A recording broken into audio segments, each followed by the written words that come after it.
Muy bien. Bueno, buenas noches a todos. ¿Me escuchan bien y me ven bien? O por lo menos me escuchan bien. Perdón que repita.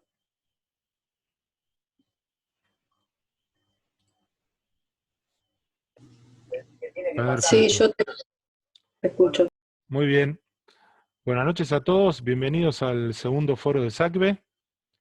Eh, antes de comenzar, vamos a hacer un especial agradecimiento a nuestro sponsor de la charla, nuestro auspiciante, que es la empresa Aplicaciones Médicas, que se dedican a servicio técnico de variados equipos, no solo equipos de ecografía, sino también otros equipos de electromedicina, y también a la venta de equipos y reacondicionamiento. Así que bueno, les agradecemos mucho. Eh, Esperemos que disfruten el debate. Es un debate que se abrió a partir de el tema o el concepto de tromboembolismo. ¿Mm? Eh, El tromboembolismo como un tema muy interesante que nos involucra como cardiólogos porque es una de las causas principales de tromboembolismo, las cardiopatías, sobre todo en felinos, también en caninos en menor medida, pero bueno, en ambas especies se puede presentar en mayor o menor medida, ¿sí? Así que eh, vamos a comenzar con las preguntas.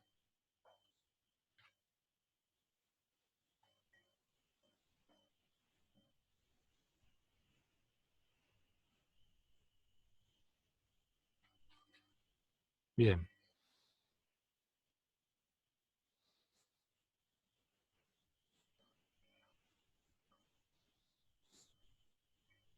aguárdenme un segundito, vamos a compartir la pantalla.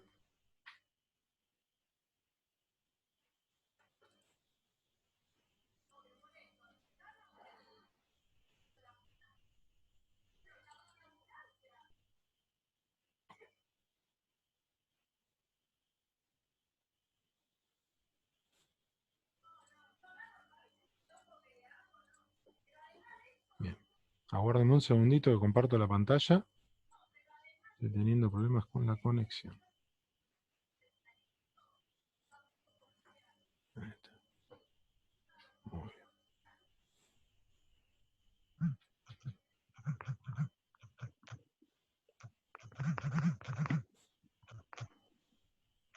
Muy bien, vamos con las primeras preguntas que hemos realizado entre la comisión directiva y algunos de los participantes del chat de SACBE. Acá tenemos, hay un micrófono que está abierto. La persona que lo tenga abierto, si por favor lo puede cerrar para que no haga ruido de fondo. Muchas gracias.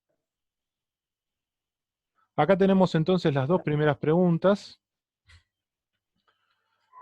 La primera dice, ¿consideran que existen diferencias en el riesgo de tromboembolismo entre las diferentes cardiomiopatías felinas? ¿Experiencias? ¿Alguien que quiera hablar puede pedir la palabra a través del chat, como la vez anterior?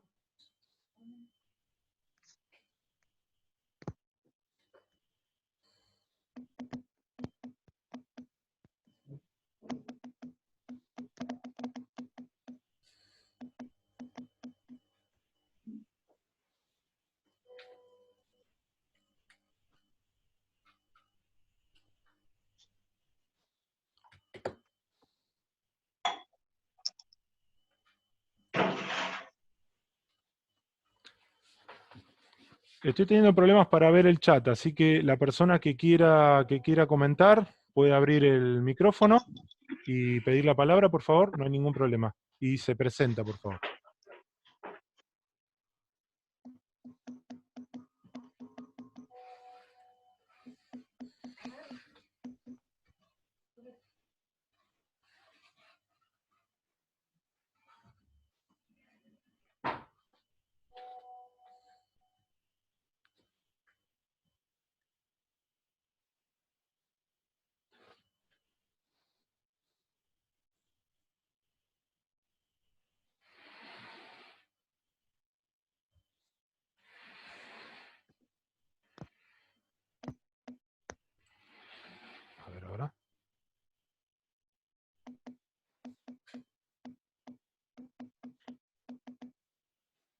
Muy bien, si me escuchan, bueno, con respecto a la primera pregunta, ¿quién quiere comentar algo?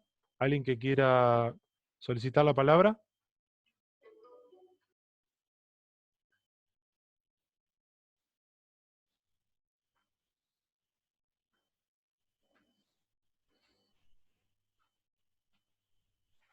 Repetimos la pregunta. ¿Consideran que existen diferencias en el riesgo de tromboembolismo entre las diferentes cardiomiopatías felinas? ¿Experiencias?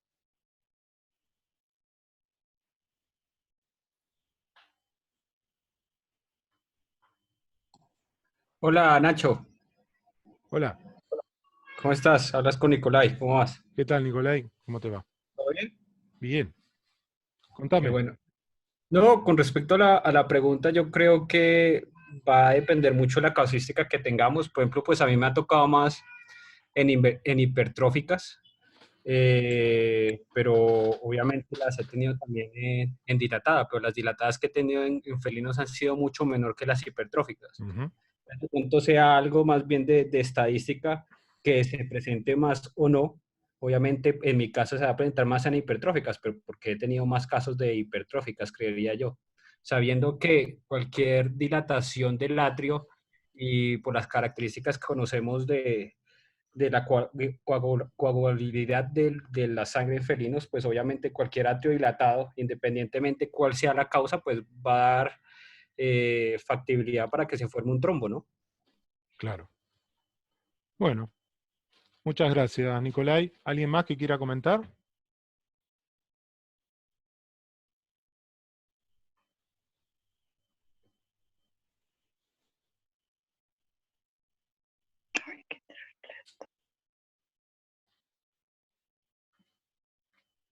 Hola Nacho.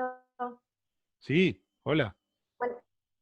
Bueno, buenas noches, ¿cómo están? Sí, coincido con Nicolai que depende de la casuística que tengamos y nosotros acá en Argentina últimamente lo que vemos por ahí más frecuentemente son las cardiomiopatías hipertróficas y algunos pacientes con cardiomiopatía restrictiva y ya mucha menos cardiomiopatía dilatada que por ahí en otro momento se ve más. Bueno, muchas gracias, Joana. Y asociado a eso por ahí, pago restrictivas en nuestro medio asociadas a tromboembolismo felino. Gracias. Gracias a vos, Joana. Muy bien, ¿alguien más que quiera comentar? Ahora lo pueden pedir a través del chat, o si no, a través del audio, no hay problema. Les pido por favor que si lo hacen a través del audio, que se presenten, ¿sí?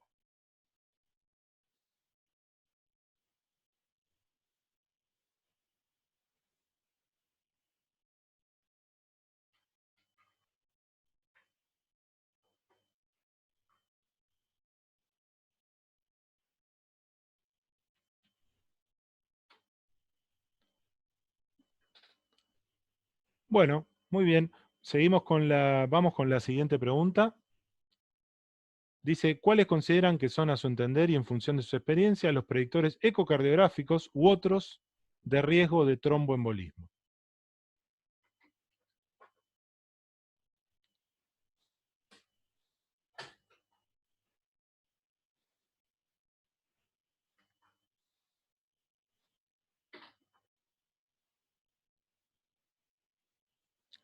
¿Quién quiere comentar al respecto?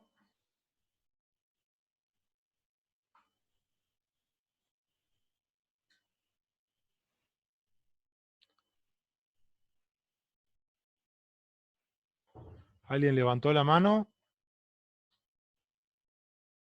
Hola Nach, ¿me escuchan? ¿Qué tal, Valeria? ¿Cómo te va? Vale, sí. Nada, bueno, en lo personal me parece que como el punto más importante es el tamaño del atrio izquierdo desde lo ecocardiográfico. Después nada, hoy habíamos estado hablando en el chat el tema de valorar la fracción de contractilidad atrial y después está el otro valor que a veces hacemos con el Doppler, que sería la velocidad, que sería como otra opción, pero desde lo ecocardiográfico me parece lo más importante el tema del tamaño del atrio, y no solo el tamaño, sino por ahí la forma, cuando se empieza a poner como más redondeado, como el septo. básicamente eso. Muchas gracias, Valeria. ¿Alguien más que quiera comentar? Yo, Nacho, Nicolai. ¿Qué tal, Nicolai? Sí, adelante. En cuanto a lo que hablaba Vale, y pues obviamente de algunos trabajos que se han leído y que se ha visto cómo trabajan algunos profesionales, yo quería plantear a partir de esto como otra pregunta, de pronto si tienen experiencia, y es que muchas veces lo que se hace aparte de medir la contractibilidad atrial es medir la contractibilidad auricular, ¿sí? Habría una diferencia entre medir la contractibilidad, porque cuando tú mides la contractibilidad atrial lo puedes hacer en un modo M anatómico, pero para medir la contractibilidad auricular lo haces normalmente con un Doppler pulsado, ¿no? Y te va a dar una medida. No sé si habrá diferencia o será una más sensible que la otra a partir de los dos valores, ¿no?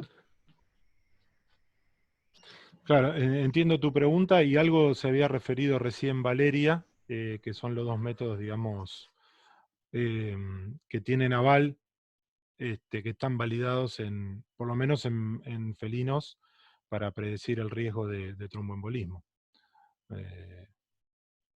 ¿Cuál de los dos es más fidedigno que otro? Bueno, lo podemos dejar a ver si lo puede responder alguien, si alguien quiere comentar al respecto de la duda o digamos del cuestionamiento de Nicolai. ¿Quién quiere comentar al respecto? Hola, buenas noches. Buenas ¿Me noches. escuchan bien? Sí. Bueno, ¿Qué tal, David gracias a Dios. Fernando? ¿Cómo te va? Bien, yo la segunda pregunta pues la llevaría a como predictor ecocardiográfico sobre riesgos de tromboembolismo en base al estadio de la relación atrio izquierdo-aorta, como se planteó en el último consenso de la BIN sobre felinos. Como todos sabemos, por ecocardiografía bidimensional existe un valor límite para uno saber qué en tanto riesgo de que el paciente vaya a tener un cuadro de tromboembolismo. Entonces, a partir uno de la relación atrio izquierdo aorta mayor a que sea 1.6, y eso es lo que nos va a indicar que a partir de ese valor, a medida que ingrese, a medida que aumente, el riesgo va a ser de moderado a severo para que tenga un cuadro de tromboembolismo, ¿verdad? Por ya obviamente cuadro de estasis sanguínea, la triada de Virchow, que es lo que ya todos conocen. Y bueno, lo otro que se puede hacer también es la velocidad de vaciamiento del apéndice auricular, que también tiene alta predicción. Eso por agregar. Bueno, muchas gracias, David Fernando. Le damos la palabra a Marcela Rotondaro. Dale, Marcela, activa tu audio y coméntanos. No, bueno, un poco lo que dijo Nico de la velocidad del ápice del atrio izquierdo, sería bueno saber bien cómo podemos medir esa velocidad, ¿no? Porque si bien todos, digamos, los informes y trabajos informan de que obviamente el riesgo de formar trombos aumenta con el tamaño del atrio izquierdo, la pérdida de la función diastólica y demás, y después los ecos de contraste con el smoke, cuando vos ves en el atrio izquierdo, que ya ves que seguramente se va a formar, yo creo que lamentablemente no podemos decir que sí o sí un perro, un gato que tuviera una restrictiva, una dilatada o una hipertrófica con atrios grandes, o el atrio grande en el caso de la hipertrófica, y decir que sí o sí va a formar trombo. O sea, lamentablemente no tenemos esa posibilidad. Sí sabemos que el riesgo aumenta, pero no sabemos si lo va a formar o no. Quizás también es importante saber que si ese gato que ya tiene su atrio izquierdo grande, o ambos dos, en el caso de las restrictivas, ya lo tenemos con antitrombóticos o antiagregantes, la posibilidad de que haga colaterales cuando haga el trombo es mayor. Entonces podemos decir, bueno, lo tenemos un poco más cubierto, pero estar ahí apuntando a si ese gato sí o sí la va a formar o tiene más riesgo, creo que lamentablemente no podemos tener decir esto sí, esto no, ¿no? Porque nos va variando. Hay gatos que realmente aparecen con atrios izquierdos súper dilatados y no forman trombos, hacen otras situaciones, hacen falla cardíaca y no forman trombo, ¿no? Obviamente porque el porcentaje tampoco es súper alto, dependiendo de la cardiopatía. Lo que a mí ha pasado es que las restrictivas tienen más tendencia a formar trombo, por lo menos en mi experiencia, que las dilatadas o las hipertróficas, y que en la actualidad estoy viendo más dilatadas de los que veía antes. Antes eran realmente muy pocas las cardiopatías dilatadas que veía muchas hipertróficas como todos, y hoy en la actualidad veo muchas restrictivas y cardiopatías dilatadas. O sea, no digo que sigue sacándose la copa la hipertrófica, pero que cada vez estoy viendo más también dilatadas y restrictivas. Muchas gracias, Marcela. Le damos la palabra a Pablo Carlé. ¿Cómo te va, Pablo? Activa tu audio, por favor. Hola, hola, ¿se escucha? Sí, se escucha, perfecto. Buenas noches a todos, gracias Nacho. No, para dejar un poquito respecto de lo que hablaba, yo creo que la simplicidad que tiene la fracción de acortamiento atrial, que se puede sacar desde un eje de 4 cámaras de ventana para external derecha, que cualquiera puede acceder con un bidimensional, lo pone en ventaja porque es un buen método para predecir el riesgo de formación. De hecho, normalmente, de formación de tromboembolismo, ¿no? Normalmente cuando tenemos menor a 20 de fracción de acortamiento atrial, suele haber contraste espontáneo positivo, y los que tienen una fracción de acortamiento entre 20 a 40 es más raro encontrar ese contraste. Y por otro lado, medir la velocidad con Doppler pulsado de la orejuela me parece un poquito más incómodo cuando uno no tiene mucha experiencia, porque puede suceder de que un eje corto en ventana para external izquierda, que hay que angularlo un poquito más arriba, o sea, tiene una ubicación un poquito más rebuscada para ver la velocidad de vaciado de la orejuela, y los valores de corte son parecidos, parecidos en números, ¿no? Porque cuando hay menor a 20 centímetros por segundo del vaciado, es más frecuente ver el contraste espontáneo, y mayor a 30 o entre 30 y 40 es más difícil, digamos, una velocidad. Solamente para eso quería la palabra, para nombrar las diferencias y la facilidad sobre la fracción de acortamiento, que es un poquito más complejo el vaciado cuando uno no tiene mucha experiencia. Muchas gracias, Pablo. Beatriz pidió la palabra. Hola, buenas noches, ¿qué tal? Gracias, Betty. Bien, ¿ustedes? No, nada más comentarles que hay un trabajo de Schober para medir la velocidad del apéndice auricular. Habla de una ventana en la derecha y otra en la ventana izquierda. A mí, por lo menos mi experiencia, me ayuda más la de la ventana izquierda. No es fácil explicarlo así, cómo se puede tomar el lugar exacto. Es decir, creo que ese trabajo está bueno como para que uno se guíe, y la imagen que queda del lado izquierdo es como una especie de coma, y es ahí donde se puede medir bien la velocidad del apéndice auricular.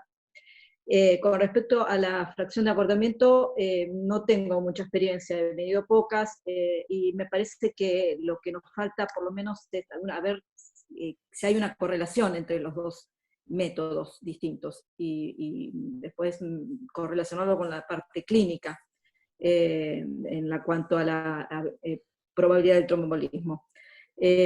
Nada, creo que lo más común es que todavía estamos usando la relación atrio izquierdo-aorta, y me parece también importante remarcar o, digamos, tener en cuenta qué relación o qué ventana y qué forma vamos a medir esa relación.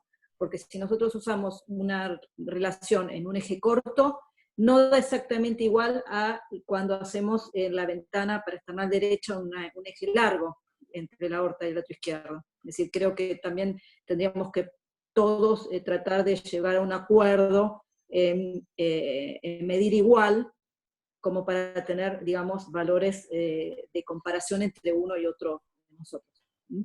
Bueno, nada, era eso un poco, comentar eso. Muchas gracias, Beatriz. Sí, una aclaración. Beatriz se refiere a un trabajo del 2006 del doctor Carl Schober. Y sí, la ventana izquierda generalmente lo que se utiliza se parte de una de una vista apical de 2 cámaras y después se angula el transductor para que quede esa forma de coma que bien dijo Beatriz para poder medir esa velocidad.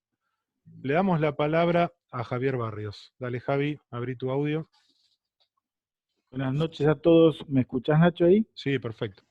Bueno, sí, bueno, coincido con todo lo que han dicho, estoy de acuerdo con todo, pero en realidad por ahí también tenemos que considerar el tamaño del atrio en forma puntual, más allá de la relación con la aorta. Sobre todo en gatos eso nos permite hacer también un corte en cuanto a la normalidad o no del tamaño atrial y el riesgo de tromboembolismo. Respecto al tema de la fracción de acortamiento, en realidad lo importante de la fracción de acortamiento es considerar que a bajas fracciones hay éstasis sanguíneo, por lo tanto porque hay menor vaciado del atrio, y eso va a favorecer la aparición del trombo.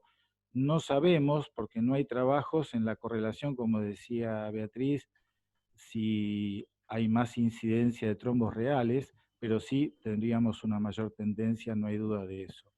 Y lo último que quería comentar era que estamos trabajando con gatos y nos es difícil muchas veces hacer mediciones y siempre tenemos que considerar, o por lo menos lo intentamos hacer de esta manera, de utilizar métodos que sean repetitivos y confiables en la medición, más allá de que por ahí tengamos muchas herramientas, no en todos los animales vamos a poderlo utilizar, pero por ahí una medición del tamaño atrial y en este caso la medición de la fracción de acortamiento es bastante más sencilla que la medición del flujo de vaciado del apéndice.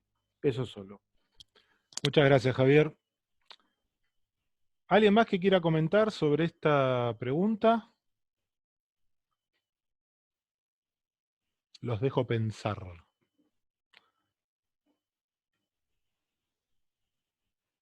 Yo, Nacho, Nicolai.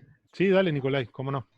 Sí, ahí complementando lo que dijo Pablo, y pues el trabajo de Carl Schober, ellos lo hacen, no sé si el mismo trabajo lo hacen en 89 gatos, y lo que ellos ven es que por debajo de 25 centímetros por segundo comienza a haber un éstasis, y por debajo de 15 centímetros por segundo comienza ya a ver, se comenzaría a ver el smoke, por así decirlo. Y de los mismos trabajos, también, no sé si es el mismo o es otro, miden el área del atrio izquierdo, ¿no? O sea, no miden el diámetro ni cómo se contrae, sino miden el área durante la diástole y durante la sístole atrial. O sea, que hacen como una resta de volumen, que es lo que normalmente también se hace con el ventrículo izquierdo, ¿no? Entonces, a eso vamos, que lo que decía Javier es que podemos tener muchas medidas y podemos hacer muchas cosas, pero la verdad es que al trabajar con gatos, al final son pocas las que se pueden hacer, ¿no? Yo creo que la contractibilidad del atrio es una de ellas, ya sea por modo M, o se saque bidimensionalmente haciéndolo en la sístole y la diástole.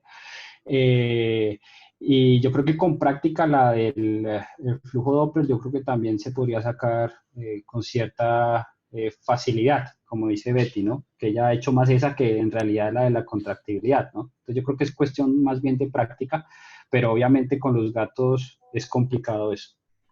Gracias. Muchas gracias, Nicolai. Vamos a pasar al segundo set de preguntas. Bueno, acá la tercera pregunta dice, ¿consideran que existen diferencias en el riesgo de tromboembolismo entre las diferentes cardiomiopatías felinas? ¿Experiencias? ¿Quién quiere tomar la palabra?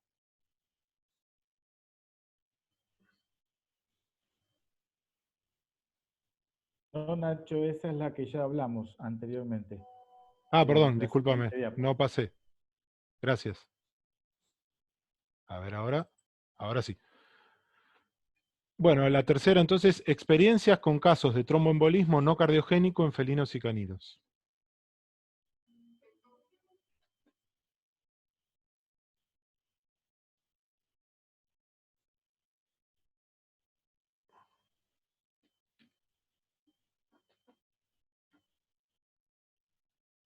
Pide la palabra Marinés Morando. Ine, activa tu Hola, micrófono. buenas noches. ¿Cómo te va?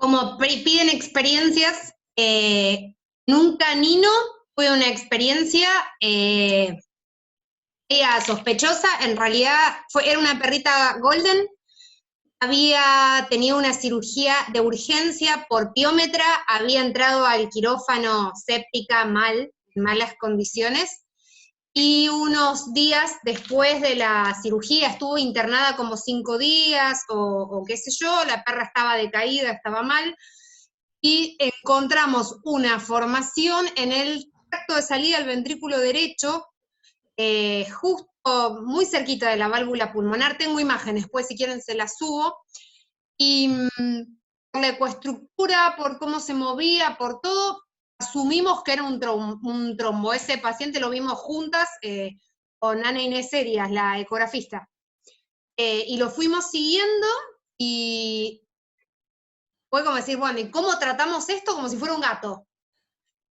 Y le dimos tratamiento antitrombótico, la formación se fue achicando, no la llegamos a hacer desaparecer, y vivió unos cuantos meses después de eso. Fue desarrollando hipertrofia del ventrículo derecho, porque bueno, tenía una obstrucción en el tracto de salida importante. Siempre nos quedamos con la duda, los dueños no accedieron a hacer necropsia después, pero siempre tuvimos como la sospecha clínica de que habíamos tenido una trombosis posiblemente originalmente de origen séptico. Seguramente causó trastorno endotelial y todo. Y a esa la tratamos con enoxaparina, clopidogrel. Bueno, muchas gracias, Inés. ¿Alguien más que quiera comentar alguna experiencia que haya tenido o experiencias? No, Nacho. Nicolai. Nicolai, dale, cómo no. Sí, mira, precisamente no sé si hace como una semana hablamos ahí en el chat de un caso que tuve yo que les pedí el consejo de un perrito que llegó con una claudicación del miembro anterior. Yo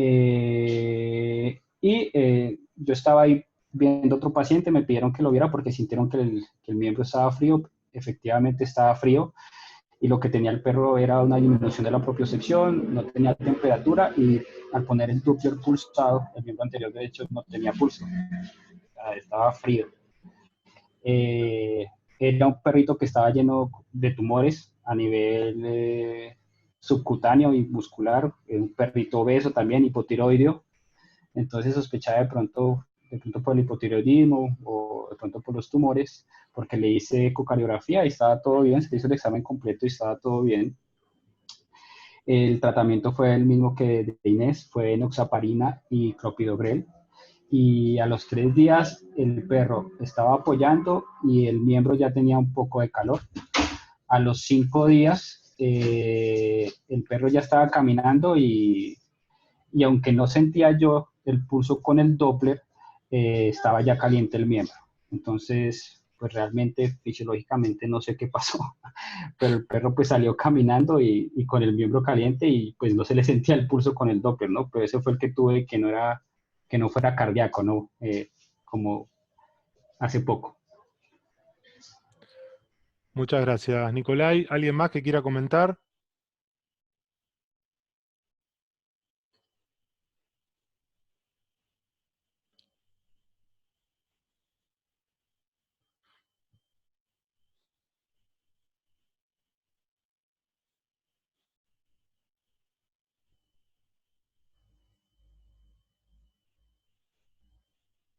Perdón, ahí me está haciendo una acotación Osvaldo Casalonga, Sí. pero ese era de ser un felino. Uh-huh. Me pone el gatito, sí, de una colega, porque como no podía ser de otra manera, ese gato tenía que ser de una colega, Sí. que era un gato con hiperaldosteronismo. ese gato, que yo lo pensé hace un ratito cuando hablábamos de si alguna cardiomiopatía tenía más incidencia que otras de tromboembolismo, bueno, también obviamente depende frente a qué paciente estemos. Ese gato había empezado con un cuadro arrítmico extraño, todo, y después lo que tenía un hiperaldosteronismo, y terminó teniendo unas alteraciones cardiológicas raras. Un día lo mirabas, estaba hipertrófico, otro día estaba más dilatado, y ese gato hizo tromboembolismo. Bueno, lo que tenía además factores endocrinos que bien predisponían a cierta hipercoagulabilidad. Muchas gracias, Inés, por aclararlo. Bueno, le damos la Espera, palabra... Osvaldo quiere acotar algo. Sí, pero lo está haciendo por el chat y en todo caso que pida la palabra, ¿sí? Porque tengo más gente queriendo hacer un comentario. ¿Sí? Así que le damos la palabra primero a Sandra Matoni, que le había pedido antes, y después si quiere comentar Osvaldo, no hay problema. Sandra, activa tu audio. Buenas noches.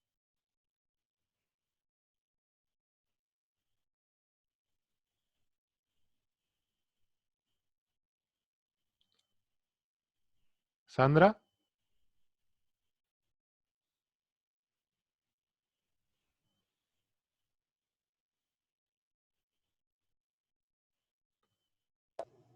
Acá estoy. Se me Ahí había está. trabado. Buenas No hay noches problema. a todos, ¿cómo ¿Cómo te están? va? Le iba a dejar ceder mi espacio al doctor Casalonga, que es una persona mayor, así que por eso le iba a ceder, pero bueno. Mi experiencia es, bueno, básicamente por los años de estar haciendo cuidados intensivos y no puedo decir que he tenido un montón de casos, pero sí he visto pacientes, perros con tromboembolismo, en anemias hemolíticas inmunomediadas muy severas. Recuerdo un perro con una enfermedad renal que se hizo un tromboembolismo en miembro posterior, y uno con un perro con un Cushing terrible. Después tuve un montón de casos con sospecha de tromboembolismo, sobre todo tromboembolismo pulmonar, que siempre ahí uno se queda con la pata media corta como para llegar a hacer el diagnóstico. Generalmente uno empieza a tener la sospecha porque tiene una enfermedad de base que predispone a una hipercoagulabilidad y de repente empiezan con disnea o dificultad respiratoria, no asociada ni con edema ni con ninguna cosa que pueda ser fácilmente diagnosticable. Y bueno, muchos de esos casos los terminamos asociando a una eventualidad de tromboembolismo. El tema es que nunca se pudo llegar a hacer bien un diagnóstico, pero sí en perros sí he visto casos. Mi experiencia en general no fue buena que salieran del cuadro del trombo, porque básicamente no pudieron salir de la enfermedad de base, que era lo que le estaba generando el problema. Muy bien. Nada más, muchas gracias. Gracias a vos, Sandra. Bueno, le damos la palabra al benemérito doctor Osvaldo Casalonga, para que comente. Osvaldo, activa tu audio, por favor. Gracias, Nacho. Lo que quería comentar era el caso, lo que pasa es que bajé 5 años de edad, así que no quiero hablar con la doctora. No, el problema es que el caso que quería hablar de ese gatito, ella comentó, viste, que estaba hipertrófico, que era hipertenso, que tenía... El problema es que yo lo vi una semana antes de morir, y realmente tenía una hipertensión pulmonar severísima. Era todas las características de un paciente hipertenso pulmonar: aplanamiento septal, dilatación del derecho, dilatación de las arterias pulmonares. El gato fallece, se le hace necropsia y tenía trombos a nivel pulmonar, más o menos 3, 4, 5 trombos a nivel pulmonar, con estudio histopatológico. Incluso creo que, Nacho, vos te lo mostré, las fotos de eso, que me dijiste que el centro era hemorrágico, no me acuerdo, no te tenés por qué acordar de ese caso. Pero era un caso que realmente me llamó poderosamente la atención porque venía siendo hipertrófico y de repente cambió en una semana de golpe todo. Eso es lo que indica que la hipertensión pulmonar aguda es muy difícil de predecir. Nada más, era eso, porque un caso para mí terrible. Muchas gracias, Osvaldo. Sí, sí, me acuerdo del caso. Muchas gracias por el comentario. Bueno, le damos la palabra a Estefanía. Estefanía, activa tu audio. Buenas noches.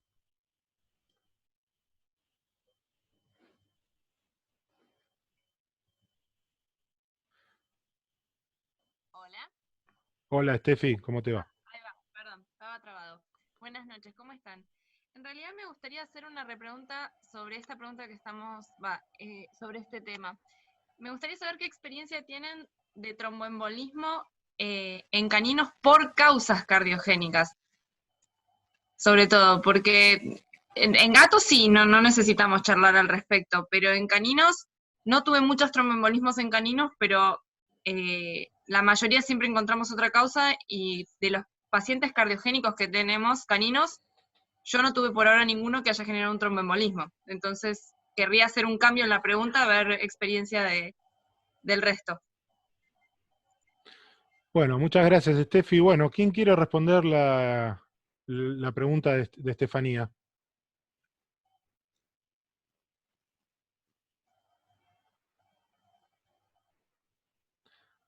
Beatriz, te damos la palabra.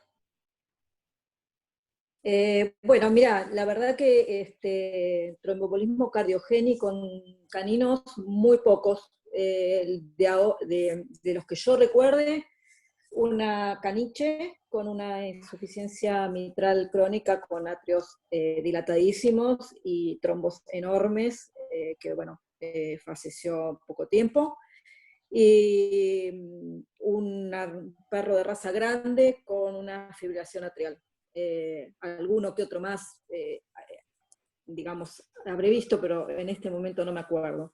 Sí, también vi que no tenía un trombo, pero tenía smoke en un, creo que era un bulldog inglés, alguno de estas razas, que tenía smoke adentro del ventrículo izquierdo, tenía una cardiopatía dilatada con smoke muy significativo, pero que estaba asociado para mí, con una causa secundaria. Tenía una enfermedad inflamatoria, tenía los glóbulos blancos altísimos, y creo que, bueno, el factor predisponente en ese caso era no solo la cardiomiopatía, sino que también había otra enfermedad asociada. Bueno, nada, por ahora eso. Muchas gracias, Beatriz. Le damos la palabra a Joana.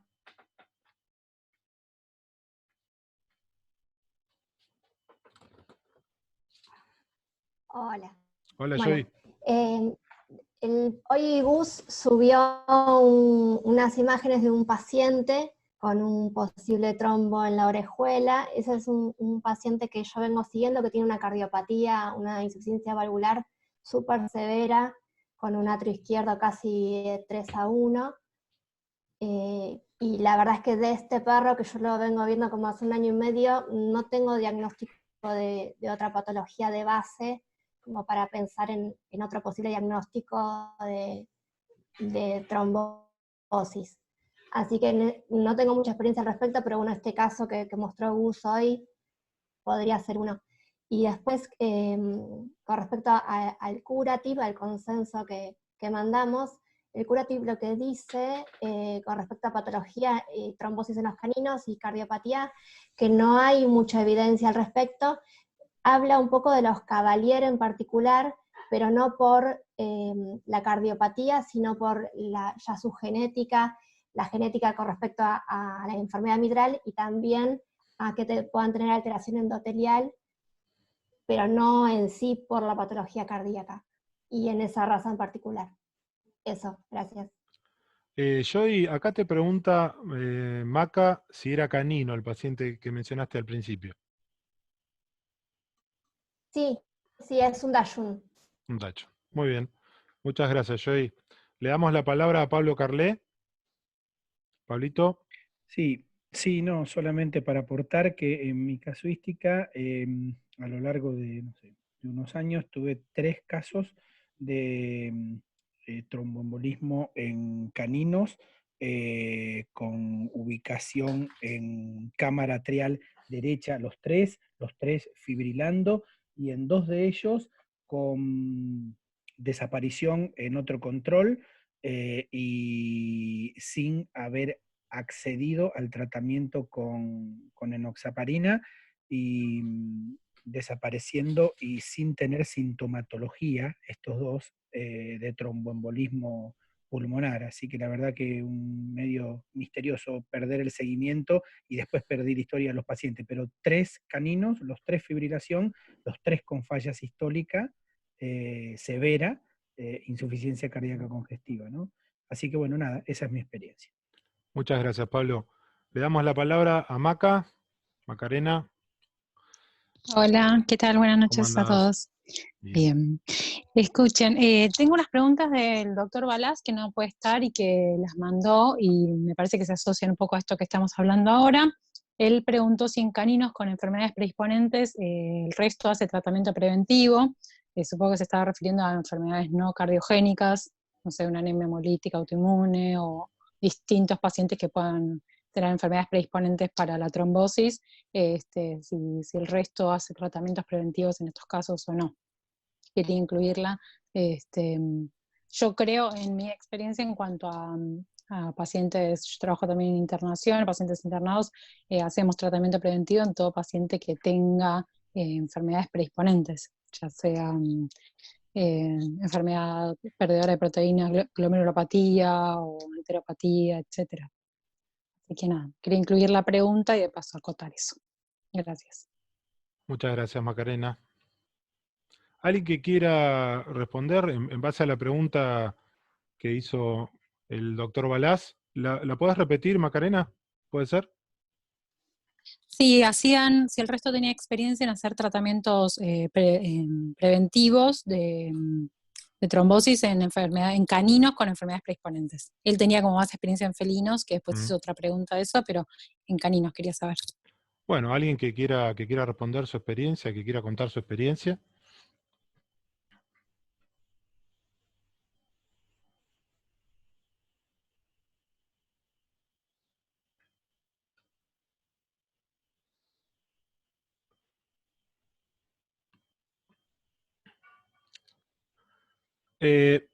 Levantó la mano Galaxy A30. No tengo tu nombre y apellido, por favor, presentate cuando abras el audio, por favor.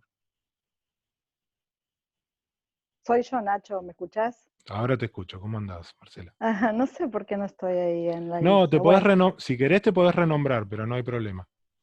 no, yo en realidad había levantado la mano por el tema de tromboembolismo en gatos en relación a casos de tromboembolismo cuando no tenemos el atrio izquierdo grande o agrandado. Y bueno, mi experiencia es que yo trabajo también en un lugar de internación, en el cual obviamente los gatos que llegan también por descompensación y con claros síntomas de tromboembolismo, ¿no? Y esos gatos, bueno, los veo cardiológicamente y presentan un corazón totalmente conservado. Entonces, generalmente los signos de trombos quizás no son tan severos como en el caso de las cardiopatías, o sea, que la pérdida de pulso es más parcial, a pesar de presentar intenso dolor y sacando obviamente todas las otras causas que puedan llegar a generar paresias en los miembros posteriores, pero con signos claros de trombosis.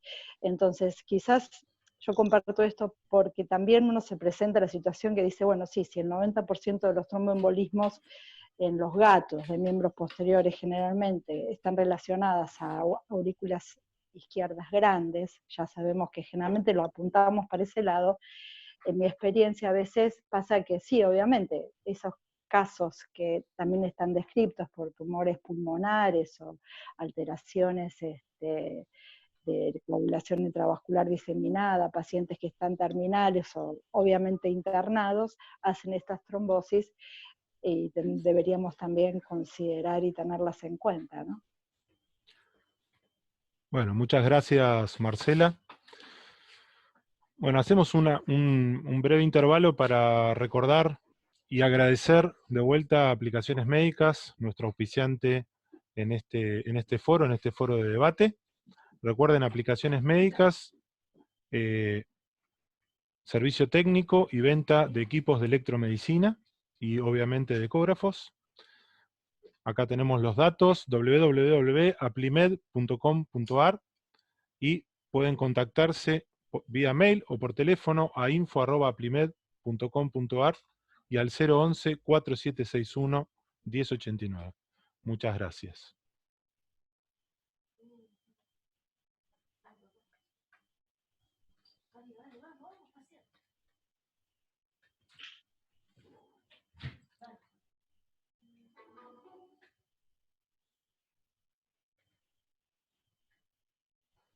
Muy bien, seguimos con las preguntas. Vamos con la segunda pregunta. ¿Cómo actuar frente a un paciente que presenta contraste espontáneo o trombo y aún no es sintomático de tromboembolismo? ¿Alguien que quiera comentar?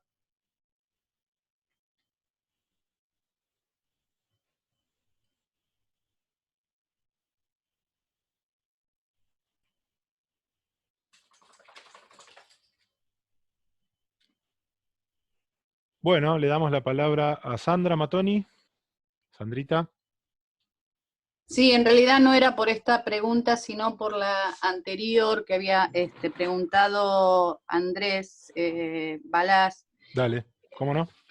En sí, en los casos, por ejemplo, de anemias hemolíticas inmunomediadas, cuando se empieza el tratamiento en sí para la anemia hemolítica, también esos pacientes se empiezan con tratamiento preventivo de antitrombótico. O sea que hay pacientes que con estas patologías con alto riesgo, aunque no tengan signos de tromboembolismo, hoy en día, ya en el tratamiento de una anemia hemolítica inmunomediada, se empieza el tratamiento preventivo, por ejemplo. También, bueno, como dijo Maca, en nefropatías perdedoras de proteínas o en pacientes que están a veces en cuadros sépticos muy graves y que ya hay signos de hipercoagulabilidad, generalmente también se empiezan, pero sí, en general, en las enfermedades de base que tienen una alta incidencia, se empieza tratamiento preventivo. Eso quería agregar, Nacho. Muchas gracias, Sandra. Muy bien. ¿Alguien que quiera responder la segunda pregunta?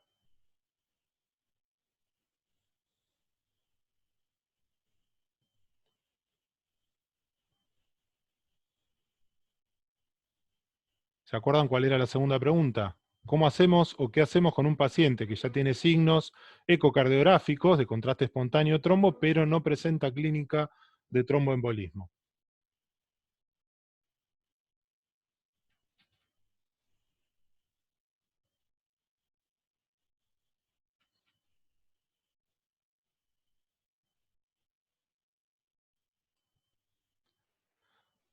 Javier, te cedo la palabra, por favor.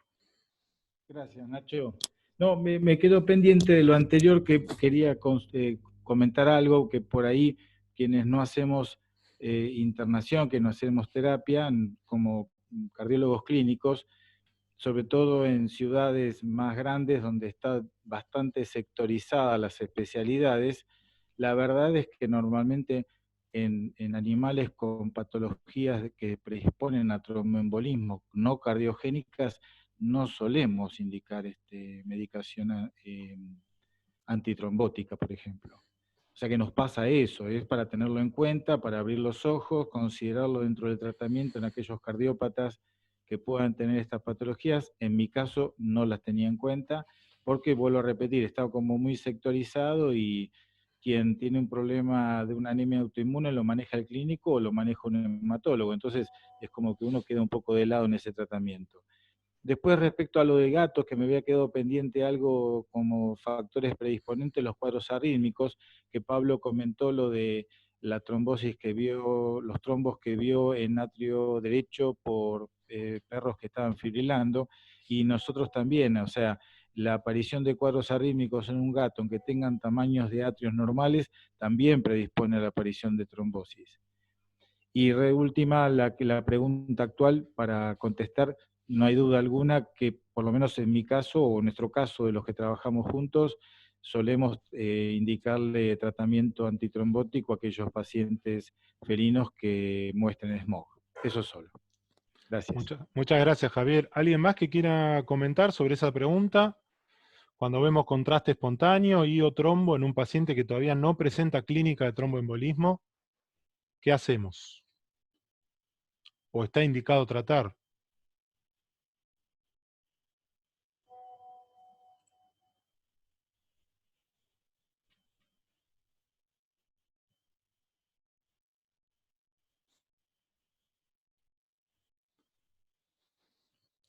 Joana, te cedemos la palabra. Sí, la pregunta la formulé yo y por ahí me faltó aclarar que es respecto a tratamiento vía oral o indicar un tratamiento con anticoagulantes en internación. Esa era hacia eso apuntaba la pregunta. En un paciente que vemos el trombo, que todavía no tiene signos de trombosis, pero decimos, bueno, este es inminente, ¿qué hacemos? ¿Le damos vía oral y esperamos? ¿O en algunos casos deciden mandarlos a internar? Por ahí venía la pregunta. Gracias. Gracias, Joana. Bueno, amplió la pregunta, Joana, así que con ese contenido agregado, ¿alguien quiere comentar?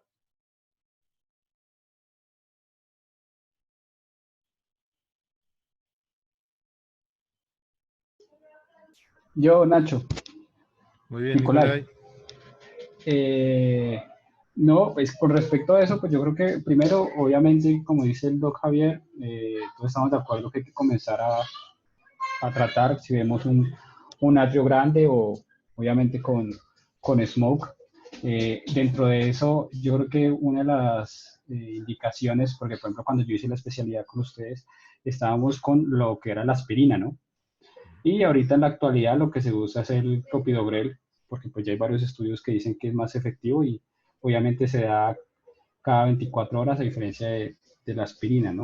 En cuanto a la pregunta es si allá hay trombo y lo mandaríamos a internar, yo creo que es complicado mandarlo a internar y de pronto comenzar con una enoxaparina, sabiendo que puede ser que el trombo quede en el atrio y no sabemos cuánto tiempo debería estar hospitalizado para poder de pronto controlar ese trombo o evitar que haya la separación de alguno del trombo y haya el tromboembolismo, ¿no? Pues yo creo que hospitalizar queda complicado si no tiene sintomatología. Yo creo que, pues, en mi caso lo que haría es mandar el clopidogrel y que lo tengan en observación en la casa, porque pues en la hospitalización puede quedar un mes y va a seguir lo mismo el trombo ahí y no va a pasar nada, creería yo.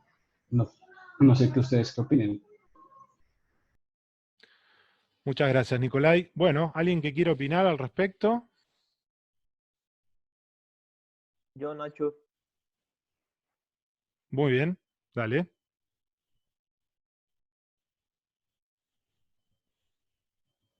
Se te fue el audio.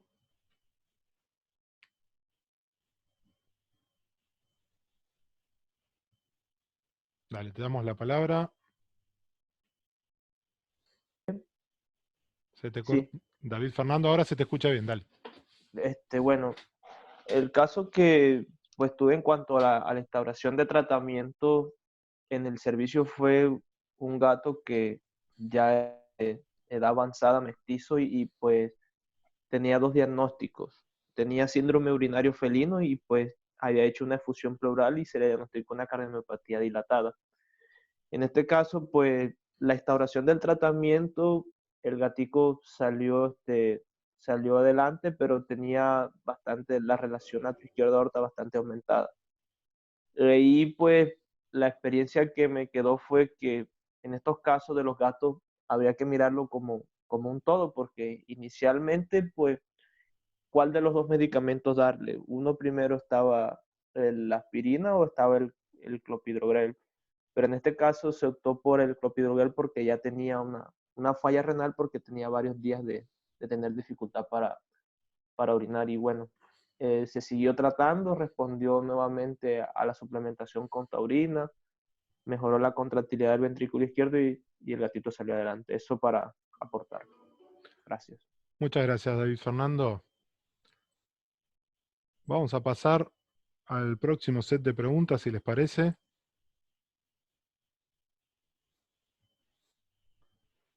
Bien.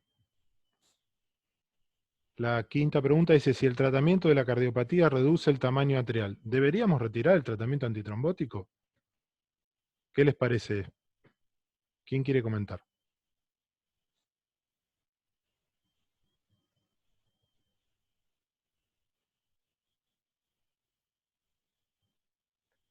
Yo nuevamente, Nacho. Bueno, dale. Ahí lo que de pronto, si está, no sé si está el doctor en el chat, pues estuve mirando la charla de Federico Curra, sobre lo que él le explicaba del consenso de los felinos. En cuanto a retirar el tratamiento antitrombótico, creo que no se consideraría. En lo personal pensaría que no, porque ya una vez el paciente entró en un cuadro de insuficiencia cardíaca congestiva, ya sea que haya hecho fusión pleural o edema, o hizo un tromboembolismo, ya el paciente de ese estadio no devuelve a su fase inicial. Entonces el tratamiento antitrombótico no debería retirarse. Eso para agregar. David Fernando, gracias. No lo encuentro a Federico. Creo que me había dicho que no se iba a poder sumar o que se le había complicado.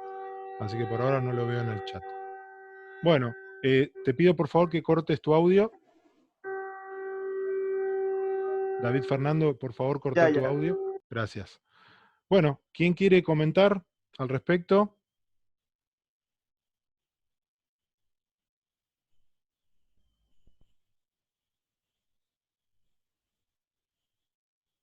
¿Deberíamos retirar el tratamiento antitrombótico?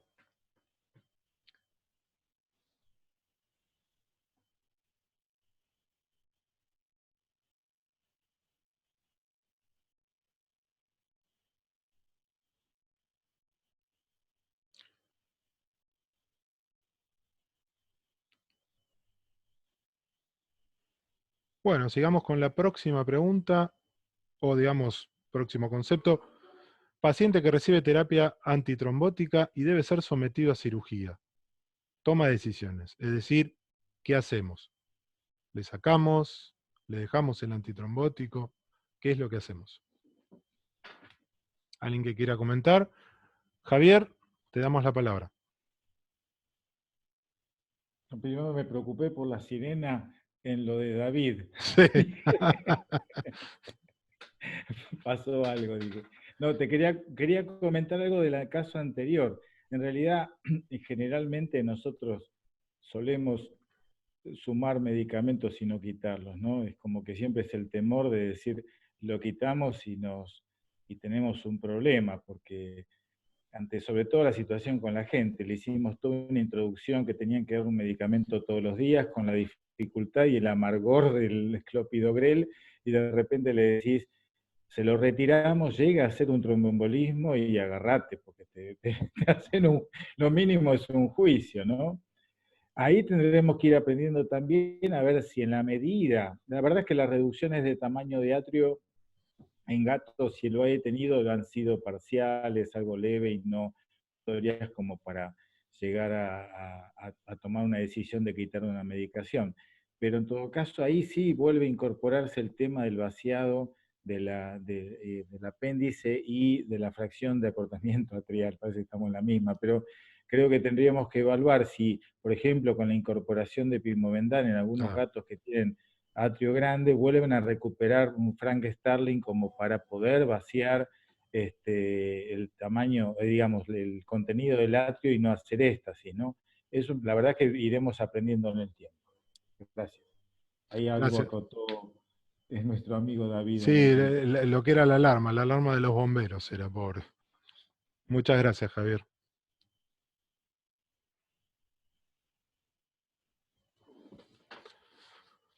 Bueno, ¿alguien que quiera comentar al respecto?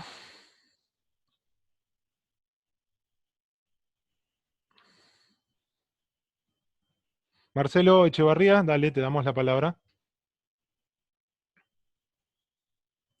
Buenas noches, ¿cómo andan? ¿Qué haces? Yo quería hacer un replanteo un poco a la pregunta esta, más que la del atrio, yo la verdad es que no logré nunca una reversión del tamaño del atrio, pero un poco planteada en función de la terapia. La realidad es que yo tengo en cuenta a veces algunas cosas que son, si se quiere, extramédicas, porque a veces tenemos mucha dificultad para que los dueños le den las medicaciones a los gatos. Entonces, yo me he visto en determinadas situaciones donde tuve que elegir qué medicación quería que tomen, porque si les daba todo un arsenal, por ahí no podían tomar. Entonces, a veces con un cuadro congestivo, por ahí le daba prioridad a un diurético y no a una droga anticoagulante. Yo tengo la costumbre de, cuando ya encontré una terapia que me parece estable para un paciente en cuanto a las proporciones de drogas que le doy, tratar de mandarlas a fabricar en forma magistral, lo cual, utilizando cápsulas, le soluciona a veces a la gente, y a mí por lo menos me soluciona también un problema con los dueños. Entonces, si yo a esos pacientes ya le estoy dando un preparado magistral, no me complica para nada agregarle 5 miligramos de ácido acetil salicílico para que le den cada 12 horas, y que me parece más práctico que darle una dosis cada 3 días. Si tengo que usar otras drogas ya se me complica, y como bien decía Javier hace un rato, también el sabor para los gatos es un tema y a veces complica, y por no tomar una droga no toman ninguna. Entonces, bueno, el planteo mío también apunta que más de una vez la decisión pasa más que por el... Obviamente con un paciente sintomático no podemos darnos el gusto, ¿no? Pero hay veces que depende un poco más de la capacidad que tiene la gente para darle la medicación y de elegir qué tipo de medicación quiero que le den en el caso de que no le puedan dar todo. Era un comentario nada más al respecto. Muchas gracias, Marcelo. ¿Alguien más que quiera comentar respecto de estas cuestiones, de estas preguntas?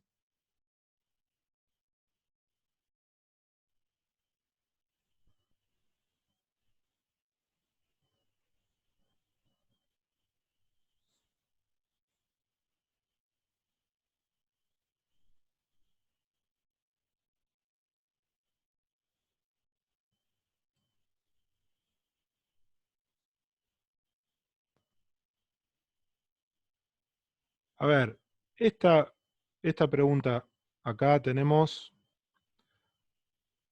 Vicky, dale, decinos qué opinás al respecto. De cualquiera de las dos, no hay problema. Hola. ¿Cómo te va? Buenas noches.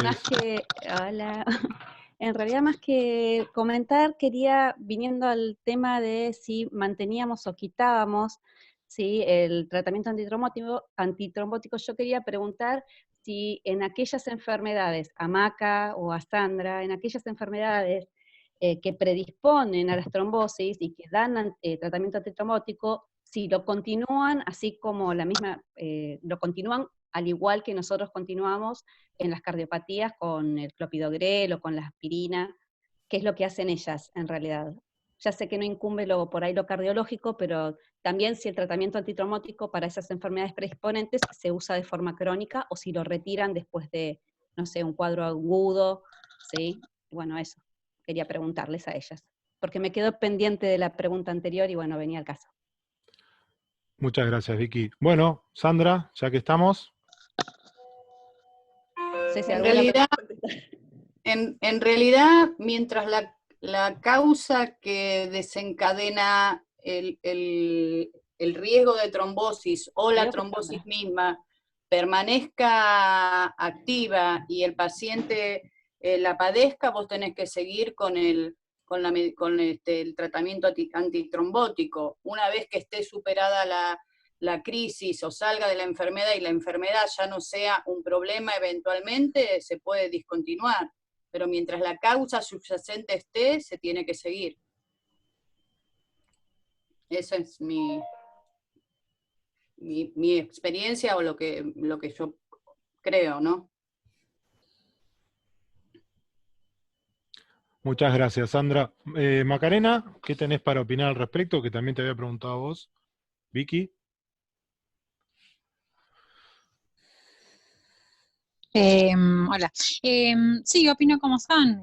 Seguir, por ejemplo, en una glomerulopatía, normalmente no hay mucho que hacer. O sea, el nefrólogo le da medicación, etcétera, pero normalmente los gatos siguen perdiendo, bueno, el gato o el perro sigue perdiendo proteínas y normalmente tiene que continuar con la terapia. Así que sí, en principio sí, continuaría. Lo que yo quería hacer una aclaración antes que había pedido era que en el consenso ese del que mandaron las chicas, el curative, hay bastantes situaciones en las que se aclara, por ejemplo, no sé, porque tal vez ahora nos quedaron algunas cositas ahí dando vueltas y aclaran en tal situación que recomiendan ellos que está bueno hacer, si suspender terapia, no suspender terapia, continuar o no. Ese está bueno y las chicas hicieron un resumen bastante acotadito, igual está bueno leerlo todo, pero el resumen está como lindo. Muchas gracias, Maca. Bueno,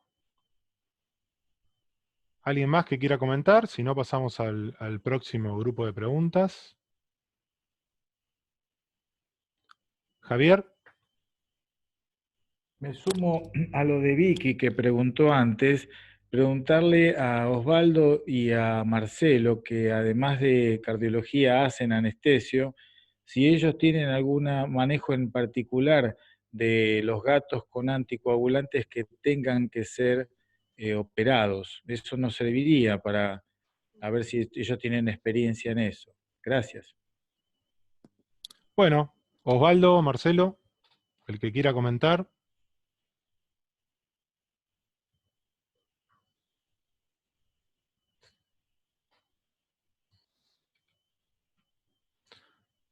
Osvaldo, dale.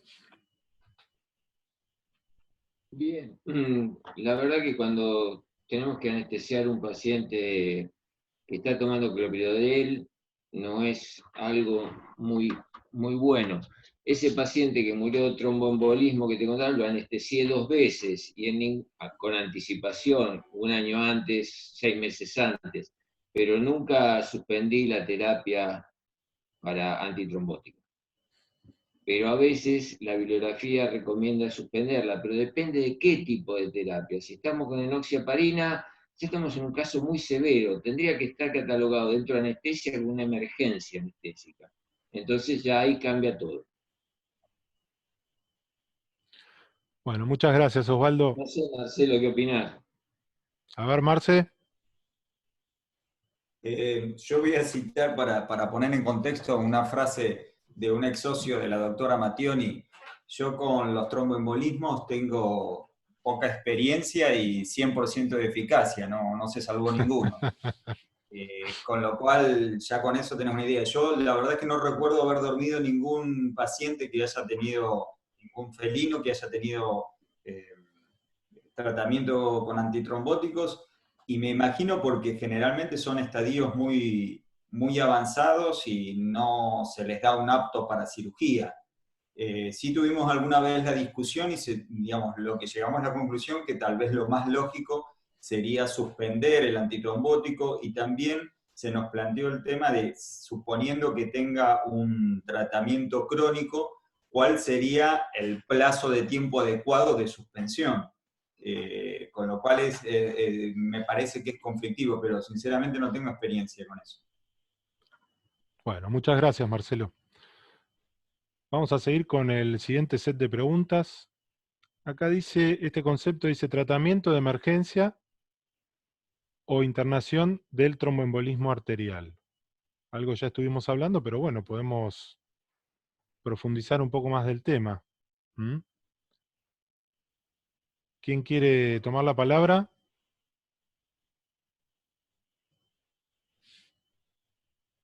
Osvaldo, ¿vos querés comentar algo al respecto? No, el comentario era por el tema anterior de Marcelo, ¿viste? En realidad no me Dale. causa ningún...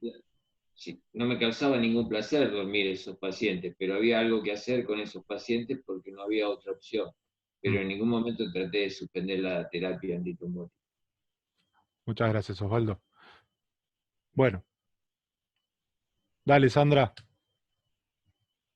No, en realidad mi acotación también viene a la pregunta anterior de cuándo discontinuar, y les quería aclarar que ahí en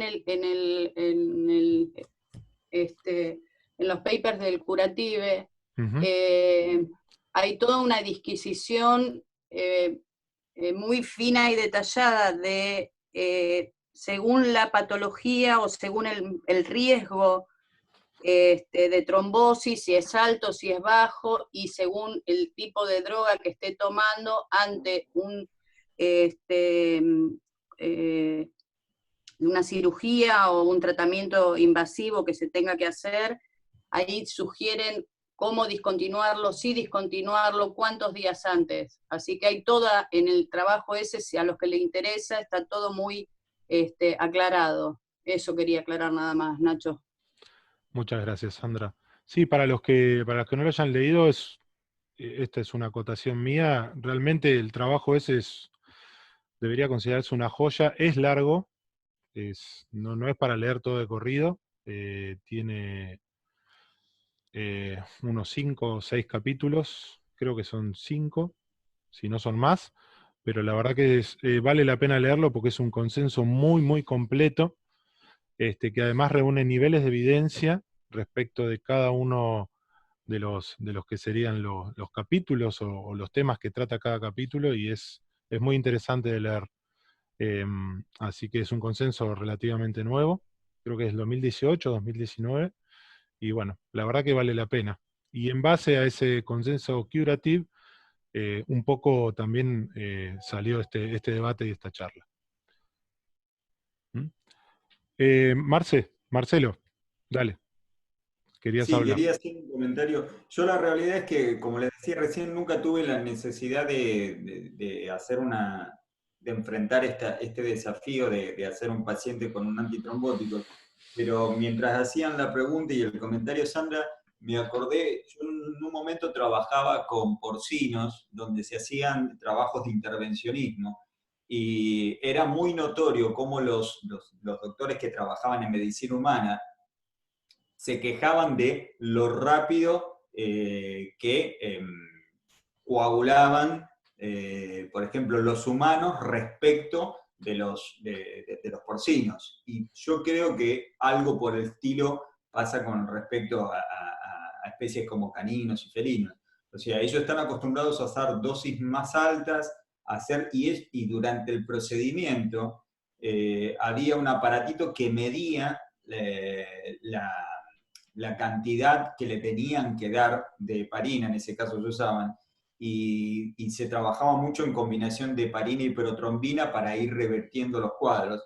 Pero el planteo, digamos, esta anécdota la cuento porque el planteo es que tampoco nosotros no tenemos un seguimiento muy preciso del nivel de anticoagulación que estamos logrando, con lo cual se hace un poco difícil establecer, no es como otros parámetros que uno puede ir cuantificando y midiendo, digamos, de rutina, con lo cual me imagino que es un desafío mucho más grande esto de tratar de establecer cuál es el punto en el cual tendríamos que, o sea, nosotros hacemos un tratamiento crónico con una determinada droga, pero realmente no estamos sabiendo exactamente cuál es el nivel de anticoagulación, y tal vez los parámetros que tenemos son todo o nada. No volvió a formar un coágulo o formó nuevamente. O sea, estamos trabajando medio así. Me parece que es un detalle, por lo menos para tener en cuenta, ¿no?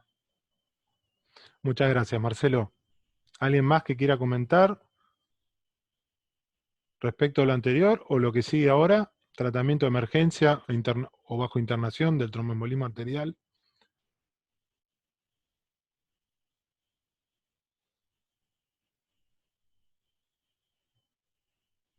Uso de heparina de bajo peso molecular en tratamiento crónico. ¿Se usa, no se usa? ¿Está indicado usarla, no está indicado?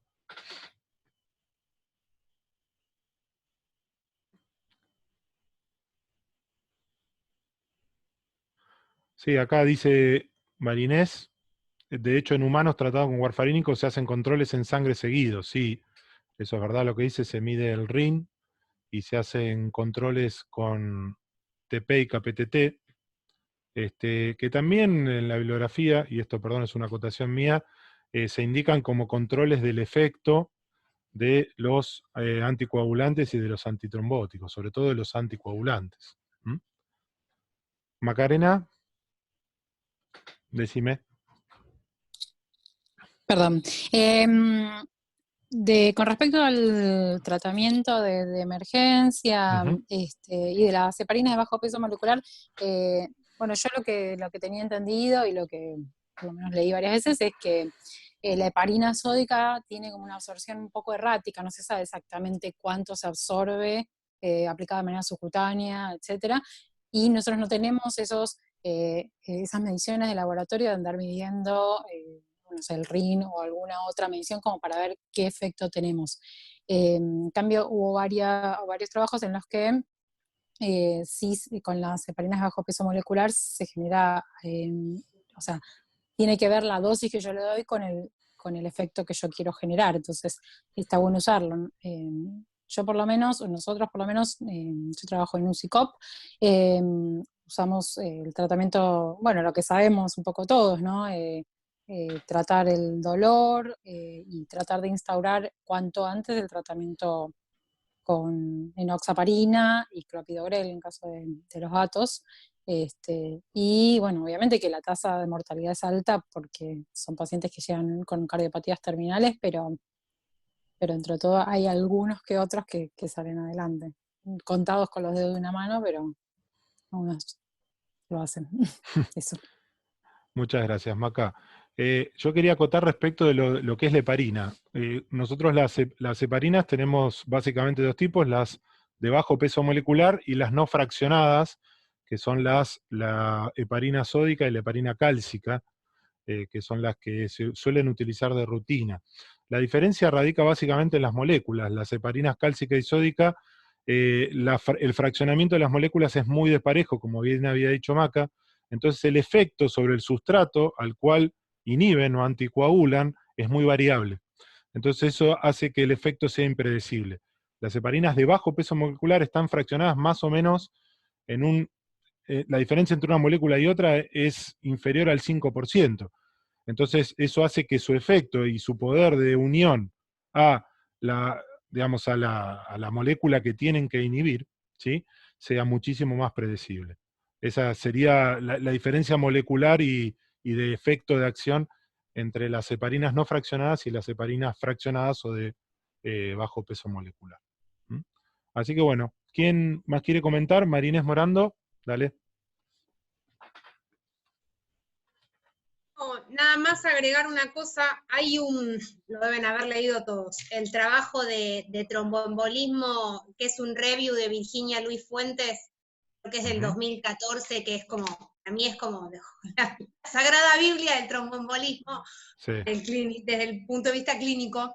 Respecto del uso de las heparinas, ella comenta, creo que los trombos en los gatos se supone que son más de plaquetas que de fibrina. Y ella comenta en ese review que la evidencia en favor del uso de heparinas es más bien in vitro, como que in vivo no hay mucha evidencia, 2014, la verdad no sé si esto después se actualizó mucho, pero como que en vivo no hay tampoco una evidencia que soporte usar heparinas a muy largo plazo. Yo tengo en la cabeza que la recomendaba una semana por ahí, pero lo tendría que chequear, no estoy segura. Pero como que más de unos días instaurar un tratamiento crónico con heparina, ella decía que no había evidencia in vivo. Si lo dice Luis Fuentes, yo no la voy a contradecir. Palabra santa. Bueno, muchas gracias, Inés. Acá pregunta el doctor Balás también, que era otra pregunta que había dejado para el chat. En felinos con atrios muy grandes, ¿ustedes están usando clopidogrel más que aspirineta o más que ácido acetilsalicílico? ¿Quién quiere responder?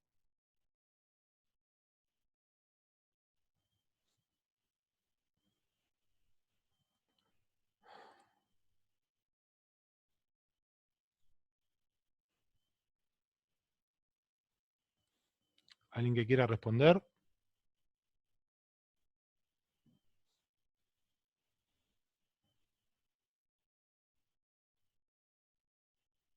Vale, Valeria, dale, no hay problema. Buenas. Bueno, yo la realidad es que lo prefiero un poco lo que dijo Marce antes, en aquellos, o sea, la aspirineta en aquellos pacientes que veo que es como muy complejo, que la gente le puede dar cada 24 horas y que por ahí se complica.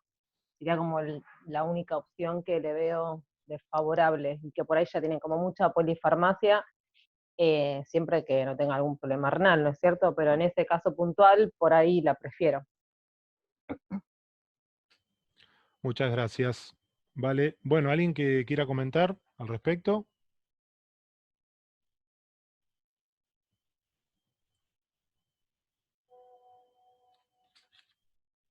Javier.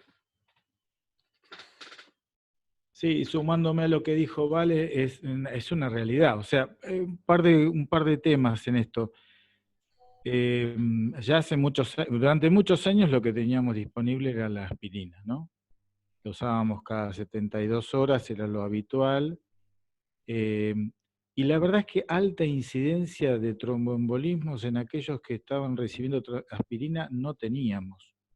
De hecho, si yo hago memoria, creo que me acuerdo de un par de casos que tomando la aspirinetas, sufrieron un tromboembolismo, por lo menos en lo que nosotros vimos. Y después hoy en día se da, bueno, a partir de los nuevos trabajos en los cuales indicaban que el uso de clopidogrel era preferible al uso de aspirina, empezamos a volcarnos todos hacia el clopidogrel en aquellos gatos que no hayan tenido un tromboembolismo previo, estoy hablando, ¿no? O sea, no es que están recidivando. Pero sí, algunas veces uso aspirina, sobre todo en lo que decía Valeria, porque nosotros tenemos pacientes que desaparecen durante 2 días de la casa. O sea, hay animales que es difícil mantener un tratamiento porque se van durante el día y vuelven a la noche. De hecho, yo tengo 4 gatos y hay una de las gatas que se va a la mañana y vuelve a la noche. Y a veces a la noche ni vuelve. Cuando tiene hambre viene a comer. O sea que es un poco el manejo, tiene que ser en lo que es la clínica un poco sui generis, hay que manejarlo con cada paciente. Por supuesto que hay determinantes como es la función renal para elegir la droga. Si es un gato de un departamento que uno puede tratar todos los días, generalmente optamos por el clopidogrel, aunque también hay trabajos que dicen que el efecto termina siendo el mismo en cuanto a éxito.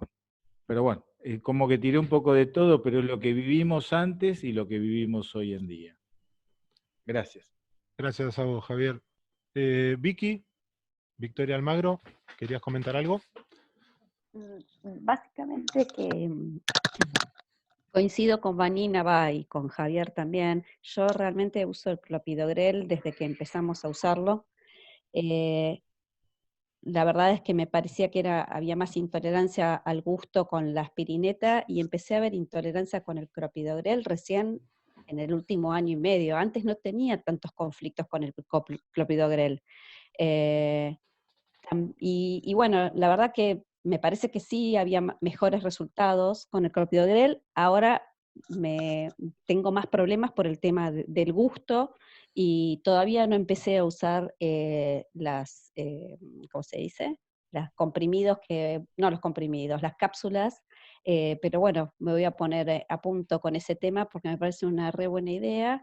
Y el tema de la aspirineta, en realidad, a mí me parecía mejor el uso del clopidogrel todos los días, pero es verdad que, como dice Javier, muchos animales se van y mucha gente no le puede dar la medicación, así que, bueno, será una opción para ahora volver quizás a la aspirineta también, qué sé yo, depende de cada caso.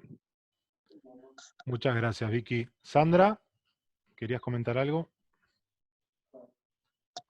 Sí, en realidad era un comentario al comentario que hizo Inés sobre el trabajo de Virginia Fuentes, que dice que ella prefiere el uso de antiplaquetarios en el gato, que en realidad se basa en que es una trombosis arterial es rica en plaquetas, a diferencia de una trombosis venosa, que en general en las venosas es donde estaría más indicado usar un anticoagulante, y en las arteriales un antiplaquetario, por la dinámica de cómo se forma un trombo venoso versus un trombo arterial. Entonces, por eso la preferencia de la doctora en usar un antiplaquetario, porque es claramente un trombo arterial. Eso quería nada más que aclarar. Bueno, buenísimo. Muchas gracias, Sandra. Bueno, ¿alguien más que quiera comentar al respecto?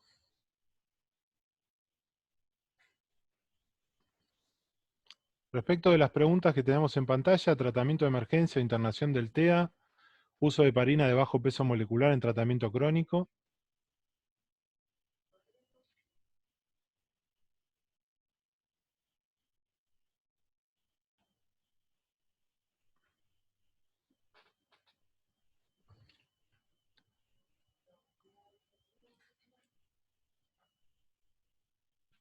Bueno, a ver quién levantó la mano.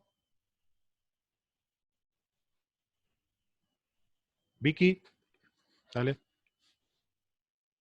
No, es para decirte que, viste que Vanina está comentando que ella le da miedo el uso de la aspirina todos los días, porque muchas veces la gente se confunde y puede usar la aspirina todos los días, y por eso también ella da el clopidogrel. Quería mencionarte eso, que lo escribe en el chat, porque por ahí no lo estabas leyendo, y es verdad que muchas veces la gente cuando tiene mucha medicación por ahí puede confundir y darle aspirina todos los días, y va a ser un problema. Bueno, nada, eso.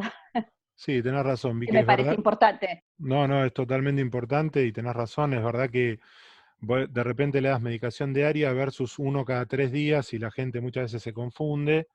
Entonces ahí a veces uno lo que puede hacer es darle un régimen en tal día de la semana y tal día del otro. Total, en realidad sabemos que el ácido acetil salicílico, el efecto sobre las plaquetas es lo que duran las plaquetas, básicamente las inhibe entre 7 a 10 días, así que se confundan, de menos sería lo menos importante, el tema es que se confundan de más y le den más seguido, por lo que ya sabemos del metabolismo del ácido acetil salicílico en los felinos.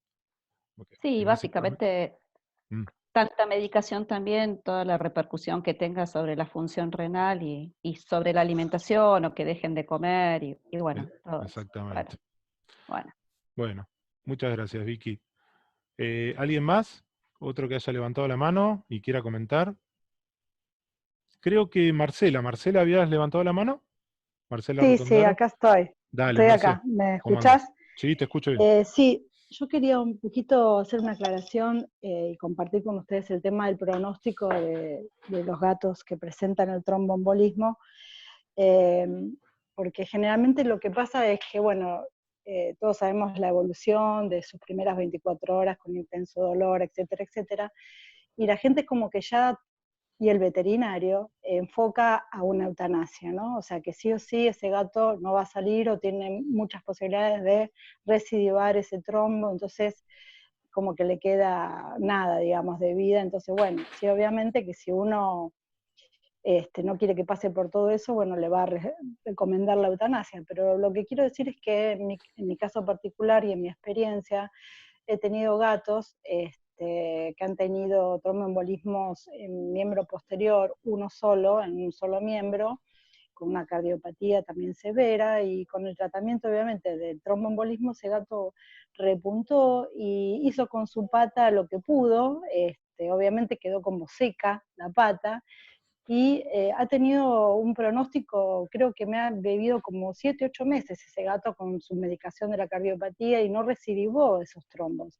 Y me ha pasado en otras situaciones también en el cual, a pesar de que sabemos que el cuadro es severo, a veces no sabemos en cuanto a los gatos, yo creo que son una caja de Pandora en muchas situaciones, darle la oportunidad de empezar con un tratamiento y evaluar cómo va progresando, cómo va evolucionando, ¿no? Porque siento que los veterinarios clínicos en general, trombo es sinónimo de eutanasia, y creo que existe la posibilidad de que ese gato, no digo que sea un 100% de probabilidad de que recupere, pero que se pueden ver gatos que han recuperado, han hecho colaterales y han salido de esa situación, ¿no?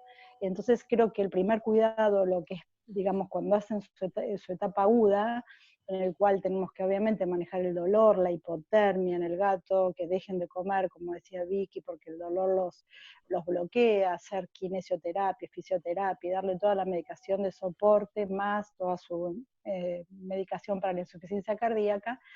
En mi caso particular he tenido buenos resultados. Muchas gracias, Marcela. Acá había hecho un comentario el doctor José Poggi, que dice que en circulaciones extracorpóreas entran con heparina y salen rápidamente con protamina, el efecto es casi inmediato, sí. Es verdad lo que dice, y bueno, además José Poggi tiene amplia experiencia en manejo de circulación extracorpórea, así que bueno, es un buen dato para agregar. Bien. ¿Alguien más que quiera comentar? Si no, pasamos al último set de preguntas. Marcela, ¿querías comentar algo más? No, era sobre que no bajé la mano, ya está. Ah, bueno, dale, no hay problema. Bien, últimas dos preguntas. ¿Considera que hay limitaciones para el tiempo de uso de clopidogrel post-evento de tromboembolismo arterial?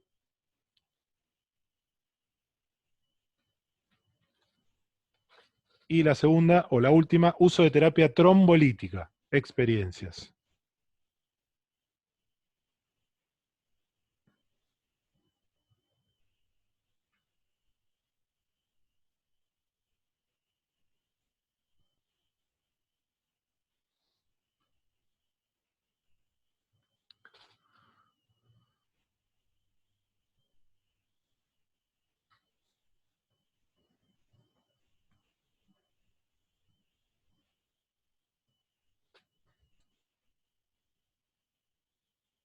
Yo, Nacho, Nicolai. Dale, Nicolai, ¿cómo no?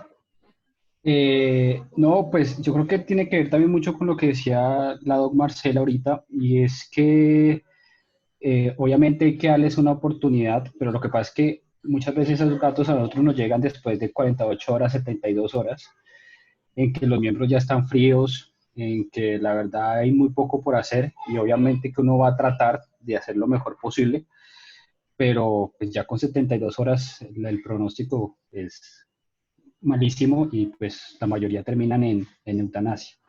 Tengo la experiencia que, por ejemplo, en Sao Paulo, en la Universidad Estadual, gatos que tienen una cronicidad, o sea, 2 o 3 días, los miembros están fríos, no hay sensibilidad, ellos realmente no intentan nada, sino que dicen que lo mejor es la eutanasia para evitar el sufrimiento del gato, pues es un gato que ya no tiene muchas probabilidades de salir adelante, ¿no?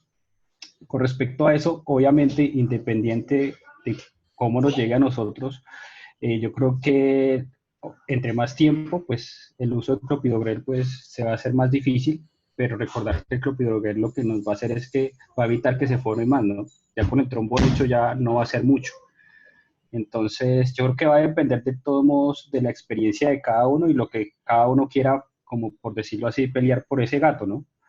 Pero pues uno va a intentarlo, va a poner clopidogrel, va a poner la enoxaparina y va a hacer el calor y va a tratar de hacer la fisioterapia, pero yo creo que va a depender mucho del tiempo que haya pasado, y entre más tiempo pues va a ser peor el pronóstico, ¿no? Bueno, muchas gracias, Nicolai. Beatriz, ¿habías levantado la mano? Te cedemos la palabra. Sí, Nacho. Con respecto al tiempo, digamos, que uno considere esperar o sugiera al dueño esperar con respecto a la continuación o al tratamiento del tromboembolismo, creo que hay que tener en cuenta determinados factores de pronóstico que tienen estos pacientes. Es decir, fundamentalmente 3, la hipotermia, la bradicardia y si son los 2 miembros o uno solo afectado. Si están estos 3 factores, generalmente son de mal pronóstico y realmente no justificaría mucho sugerir al dueño continuar con el tratamiento. Si a eso se le agrega una insuficiencia cardíaca congestiva y alteraciones de la función renal, como a veces suele pasar, bueno, obviamente el pronóstico cada vez es peor, y bueno, la sugerencia creo yo que es más para el lado de la eutanasia que el lado de continuar el tratamiento. Ahora, si esos factores no están, bueno, creo que sí vale la pena seguir. He tenido varios pacientes que han mejorado. Tiene su tiempo, es decir, si uno va a esperar a que empiecen a caminar enseguida, no lo vamos a conseguir, pero bueno, tenemos que ir, creo que, alentando al dueño a seguir, mientras tanto veamos que los efectos o que el empeoramiento de los signos clínicos en los miembros y en la insuficiencia cardíaca no empeoran. Si vemos que vuelven a tener pulso, si más o menos la temperatura corporal la podemos mantener, y bueno, empiezan a haber cierta motilidad y el gato empieza a comer, porque muchas veces el dolor y el estado general también empeora, y no ocurre eso, bueno, creo que tenemos que seguir adelante. Yo he tenido gatos que han mejorado y han vuelto a caminar, y bueno, creo que le tenemos que dar una oportunidad a esos gatos con esas determinadas características que mencioné. Muchas gracias, Beatriz. Una cosa que yo quería agregar, si me permiten, respecto del pronóstico y de cómo va a ser el desenlace del paciente, sobre todo en los gatos con tromboembolismo aórtico, recordemos que un signo de mal pronóstico es el tromboembolismo bilateral de las arterias renales. Pacientes que de repente de un día para el otro aumentan ostensiblemente los valores de urea y creatinina, o dejan de orinar, o empiezan a producir poca orina. Entonces uno, si puede, si tiene a mano, les hace un Doppler o sospecha un tromboembolismo renal. Yo creo que esos pacientes ya difícilmente salgan, o digamos ya vamos perdiendo cada vez más herramientas para lograr una mejoría. Y también yo particularmente he tenido un par de pacientes felinos con signos al menos ecocardiográficos de infarto de miocardio, que empeora muchísimo la función. Realmente cuando el infarto es masivo, empeora muchísimo la función de bomba del corazón, y realmente los signos clínicos muchas veces, las 2 veces que lo vi, se hicieron muy, muy difíciles de tratar, y de hecho los pacientes terminaron falleciendo solos. Así que vamos con la última pregunta. ¿Alguien tiene algún tipo de experiencia en terapia trombolítica, ¿sí? Para la dilución del trombo con sustancias trombolíticas, o inclusive podemos decir también con cirugía, podemos agregar a la pregunta? ¿Alguien quiere opinar al respecto?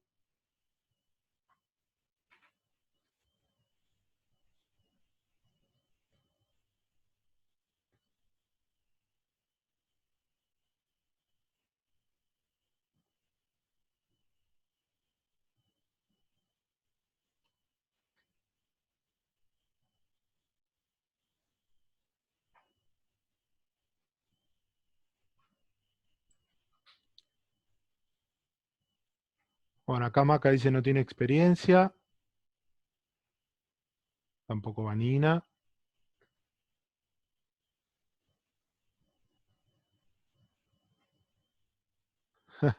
Acá dice Marinés Morando, somos pobres, es verdad.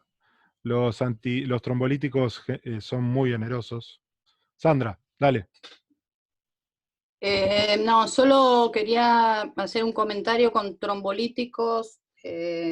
Personalmente no tengo experiencia. Más allá del costo que puedan tener, el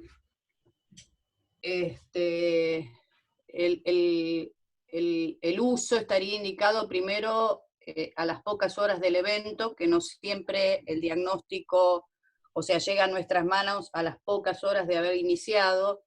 Y después cuando uno lee la literatura, la verdad que el éxito sobrevida entre los pacientes tratados de manera conservadora versus el trombolítico es prácticamente lo mismo, y sobre todo que los pacientes tratados con trombolíticos están sometidos a mucho más riesgos o complicaciones. Entonces, poniendo esas cosas en las balanzas no estaría indicado. Y con respecto a la cirugía, yo que tengo unos cuantos años más que ustedes, y cuando empecé en esto no había ecocardio y demás, y bueno, trabajaba con un cirujano conocido que operó varios tromboembolismos que salieron bien, pero obviamente al poco tiempo volvían a formar el trombo, porque la fábrica estaba en otro lado, ¿sí? Que en ese momento no había imagen así que se hiciera, porque ecografía no se utilizaba, pero sí quería comentarles que he visto un par de cirugías de esas que inicialmente salieron bien y recuperaron, pero al poco tiempo volvieron a hacer trombosis, ¿sí? Eso quería aclarar. Muchas gracias, Sandra. Acá comenta José Poggi el precio de la streptoquinasa de una caja hospitalaria, 107.500 pesos. El activador del plasminógeno, según Joana, a 150.000, o sea, lo que se conoce como APT o TPA, ¿sí? Activador del plasminógeno tisular. Y sí, como dice Joana, también hay una hora de oro para el uso de trombolíticos, que es entre las 6 y las 12 horas, más tirando hacia las 6 horas del evento trombótico, y como dijeron también, muchos pacientes los recibimos pasadas las 12 horas, muchas veces, del evento trombótico, lo que aumenta el riesgo de, lo que decía Vanina, lesiones por reperfusión e hipercalemia, que muchas veces terminan matando al paciente cuando no lo matan las hemorragias. Alejandro Graciano, Ale, dale, ¿qué querías comentar? ¿Cómo andan? ¿Cómo andan? Quería comentar respecto de la evolución, sí, de esos trombos. Yo he tenido la oportunidad de ver que muchos pacientes en igualdad de situaciones tenían una mejoría bastante importante con la aplicación de terapia, ¿sí? No se te escuchó ahí, Ale. Con la aplicación de fisioterapia. Ahí está, ¿sí? Gracias. En el lugar había un servicio de fisioterapia, y cuando la gente accedía a realizar la fisioterapia, bueno, la evolución de esas trombosis era muy superior a aquellos pacientes en donde la gente no había accedido a esa situación. Obviamente se suponía que influía, bueno, el tema de la recirculación colateral, y etcétera, etcétera, ¿no? Eso nomás quería comentar. Muchas gracias, Ale. ¿Alguien más que quiera comentar algo respecto de este tema o de preguntas anteriores? Yo, Nacho. Con lo que dice el Docale, yo tuve un caso hace 2 años de un gato con hipertrófica, tromboembolismo. El gato llegó más o menos a las 8 horas de haber presentado la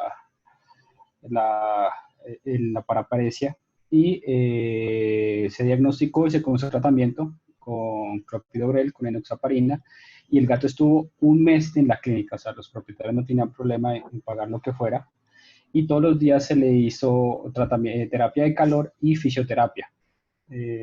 Obviamente los primeros días también con analgesia, después ya no tenía dolor, y al mes salió caminando el gato ahí del servicio. Lo volví a ver hace unos meses, no volvieron a controles. 2 años después me llega con características de una restrictiva, ya no hipertrófica sino restrictiva, y con otro trombo, y pues de esa recaída pues sí no salió. Se trató de hacer lo mismo que hace 2 años, pero realmente ya no había nada para hacer en este caso. Y lo habían traído con el mismo tiempo, o sea, no fue que dejaron pasar un día, porque ellos ya sabían de lo que se trataba. Entonces, no sé si de pronto tienen experiencia en esas recaídas, que de pronto esas recaídas sean más severas y que obviamente el pronóstico no sea tan bueno como si fuera la primera vez, ¿no? o no sé si tendría que ver que haya comenzado con la hipertrofia, que ya cuando lo haya visto los 2 años ya fuera una restrictiva, ¿no? Ahí pongo como la pregunta para ver qué opinan, o si han tenido experiencia en recaídas de tromboembolismo, como decía la doctora, que de lo de las cirugías. Muchas gracias, Nicolai. Osvaldo, ¿qué querías comentar?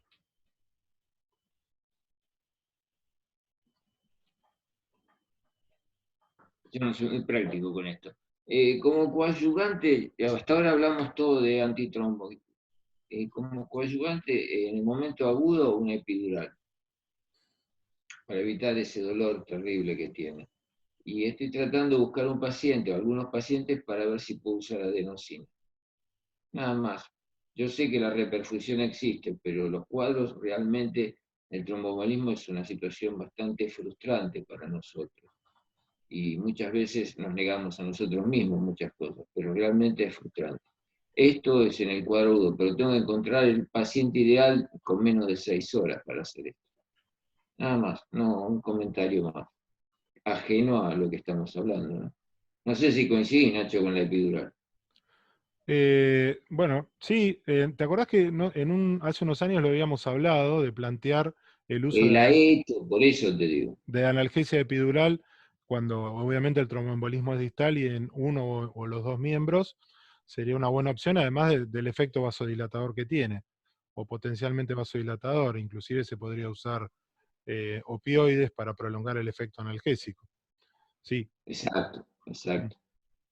Y la adenosina, vos sabés que disminuye la frecuencia cardíaca y aparte tiene un efecto vasodilatador. El problema es que la dosis del gato todavía no la tengo tan clara. Muchas gracias, Osvaldo. No, por favor. Acá Lorena Nogués nos pregunta, o pregunta a todos, hola, para evaluar la evolución del tromboembolismo, ¿se podría evaluar el lactato para ver si evoluciona favorablemente? Bueno, recuerdan que hay trabajos hechos sobre glucemia y lactatemia central y en el miembro o en el lugar afectado. ¿Alguien que quiera comentar al respecto?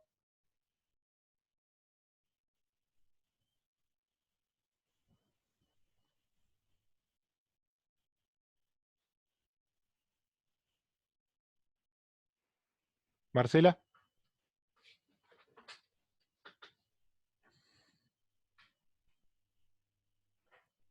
Marcela, dale. Activa tu micrófono, por favor. Sí, digo que el lactato me parece que es muy interesante y también, en realidad, la pregunta sería la evolución favorable, ¿no? Porque uno puede decir, bueno, voy a medir la creatinfosfoquinasa y ser que si está muy elevada, sé que está haciendo una situación isquémica y está haciendo un trombo. En la medida que baja esa enzima, probablemente el paciente esté mejor. Pero no tengo experiencia con lo del lactato, realmente no sé si aumenta mucho, si es una manera de poder evaluar la evolución favorable. ¿Alguien que quiera comentar respecto a lo que preguntó Lorena, que recién comentó Marcela?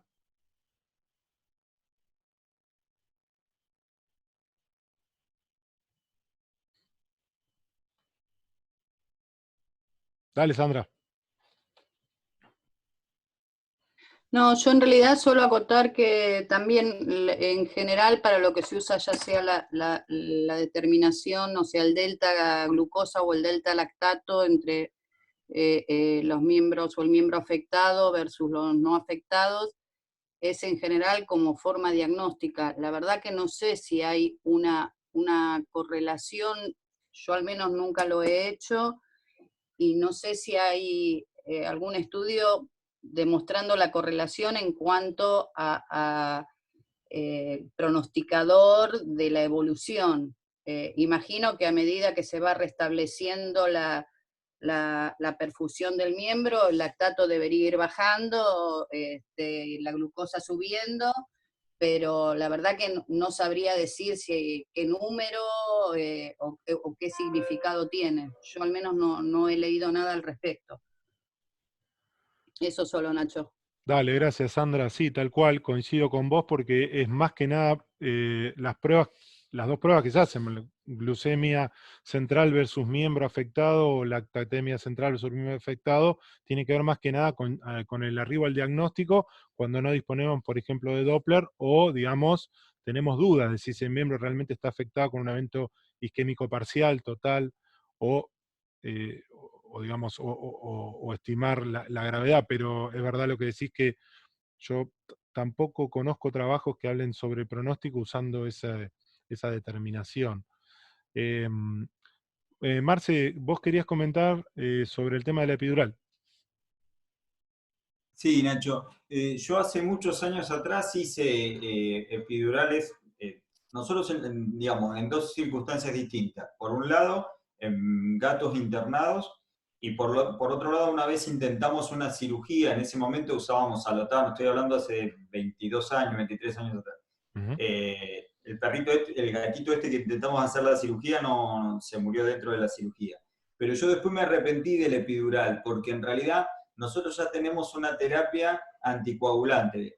El trombo por ahí, nosotros no podemos evitar el efecto que produjo el trombo original, pero tal vez tengamos ya un efecto anticoagulante en la sangre, y si hacemos una epidural y hacemos un sangrado dentro del canal, no solamente es muy peligroso, sino que tampoco lo podemos diagnosticar, porque el paciente ya tiene una parálisis y si le generamos un daño medular no nos vamos a dar cuenta. Entonces, me parece que por ahí puede ser un poco conflictivo. Hoy en día están en boga otros tipos de bloqueos que podrían evitar ese tipo de conflicto, que serían una solución, ¿sí? Y que particularmente se hacen con ecografía, con lo cual probablemente lo podríamos hacer también los cardiólogos, pero me parece que por ahí resolvería un poco el conflicto este de generar un hematoma subdural, ¿no? Bien, sí, gracias Marce, se entiende el punto y totalmente válido y lógico. Bueno, gente, si nadie más, si alguien más tiene algo para acotar.